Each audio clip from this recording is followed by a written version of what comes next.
Joseph is from Winnetka now. I'm at the Winnetka Antiques Show at the Winnetka Community House with Mary Kay Burke from Coldwell Banker's Winnetka North Office, and Mary Kay's husband collects stoneware jugs.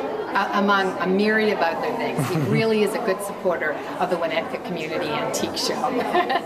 And we always have a great time. And he always looks forward to coming here and meeting and talking with Bob Brown, who's been educating him on stoneware jugs for over 20 years. So, welcome, Bob. Well, thank you. Nice to be here again. There's only one other show I do where I've attended longer than this, and that's like 28 years.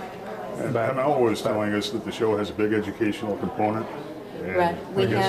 We have fabulous booth chats where guys who are really as well versed and educated as Bob talk about their own products and explore and explain to us less well-informed populace the benefits of their products.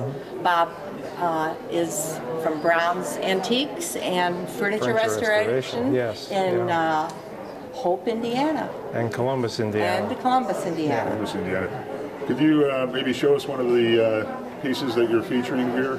I'd be happy to do that. In fact, I'm standing in front of it, so I'll let you take a picture of that more than me. But this is most of what I handle furniture-wise is from the Midwest, mostly Ohio, Indiana, Kentucky. And this is a really prime example of a piece of furniture from the region. It dates to about 1830, and it's cherry, primarily cherry, but it has inlay work and reeding and rope twisted columns and line inlay, which is maple, and that's mahogany veneers. This is reeding, that's grooving.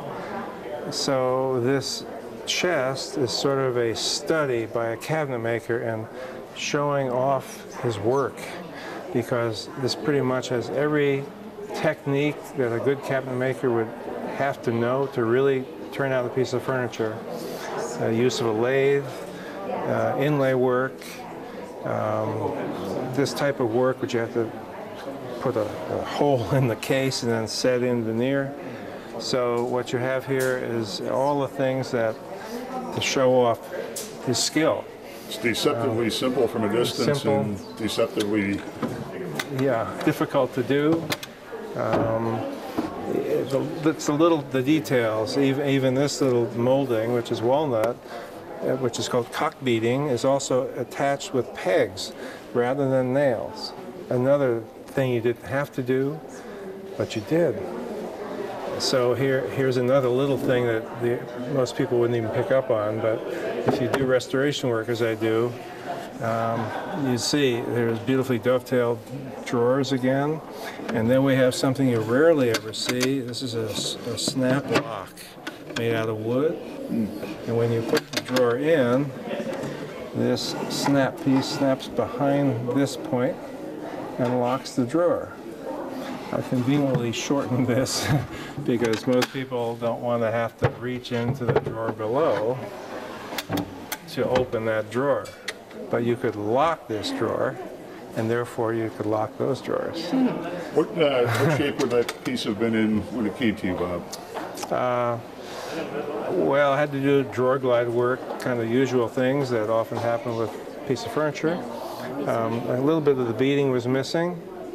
The one major change, other than finish, which it didn't have a very good finish at all on it, are these. The original hardware would not have been these, but there actually was one hole, and it probably was a wooden knob, maybe brass, couldn't tell, and those were gone. And somebody had drilled and put Victorian hardware on here, very different than this. So there were two more holes. And I took the easy way out and away and put oval brasses on to cover up, but used the holes that were added later. And this piece is old enough, it could have technically had brass pulls. It's beautiful. But being Midwest, it more likely didn't have that. If it were made in Pennsylvania or New York, it probably would have had brass. But this piece is not from there. It's from probably Ohio, if I had to judge. What would Yes. be the price tag on that piece, Bob? Oh, it's just $2,800 for this piece. Sounds like a bargain. And you do a range of restoration work? In addition to being an antique dealer and an appraiser and that sort of thing, I have been doing restoration of furniture for almost 40 years, most of it privately. But 8 years ago, I opened up a shop and in Columbus, and we do restoration work, myself, my son, and another employee, and a lot of work actually for people here in Chicago. They find we can do as good a work as they get in Chicago, in Columbus, Indiana. Okay, well, thank you. So there we are. So it's always a pleasure to be here.